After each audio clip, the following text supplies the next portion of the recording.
നമസ്കാരം. ഇന്ന് നമ്മൾ മീൻകറിയാണ് ഉണ്ടാക്കുന്നത്. അതിനായിട്ട് അയലമീനൊക്കെ റെഡിയാക്കി വെച്ചിട്ടുണ്ട് കറി വയ്ക്കാനായിട്ട്. അതൊക്കെ അപ്പുറത്ത് റെഡിയായിക്കൊണ്ടിരിക്കുന്നു. അപ്പം ചെറിയ മത്തി ഉണ്ടായിരുന്നു. അപ്പോൾ ഒരു 1/2 കിലോ മത്തി വാങ്ങിച്ചു. അപ്പോൾ അതിൻ്റെ തലയടക്കം ആ ചുണ്ടെല്ലാം അങ്ങ് മുറിച്ച് കളഞ്ഞിട്ട് ഉള്ളിലെല്ലാം വൃത്തിയാക്കിയിട്ട് തലയടക്കം നന്നാക്കിയെടുത്തു. എന്നിട്ട് അതിലേക്ക് പച്ചക്കുരുമുളകും അതുപോലെ കുറച്ച് കാശ്മീരി ചില്ലിയും മഞ്ഞളും ഒക്കെ കൂടെ തേച്ചൊന്ന് മിക്സ് ചെയ്ത് വെച്ചതായിരുന്നു, ഉപ്പെല്ലാം കൂടെ തേച്ചിട്ട്. ഇപ്പം അത് നല്ലോണം എണ്ണ തിളച്ചപ്പോൾ അതിലേക്ക് ഇട്ടു. ഇങ്ങനെ ഫ്രൈ ചെയ്ത് എന്നിട്ട് ഇപ്പം നമ്മളിത് ആയിക്കൊണ്ടിരിക്കുമ്പോൾ തന്നെ അപ്പുറത്തെ സൈഡിൽ നമ്മൾ കറിയും റെഡിയാക്കിയിട്ടുണ്ട്, അയിലക്കറി.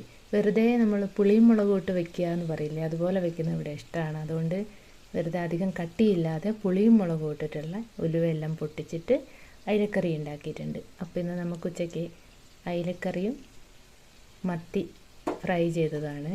അപ്പോൾ ഇന്ന് ഞാൻ ഉണ്ടാക്കിയപ്പോൾ കാണിച്ചെന്നേ ഉള്ളൂ കേട്ടോ. ഇതൊക്കെ എല്ലാവരും ചെയ്യുന്നതാണ്. Thank you. നമ്മുടെ ചാനൽ സബ്സ്ക്രൈബ് ചെയ്യണേ.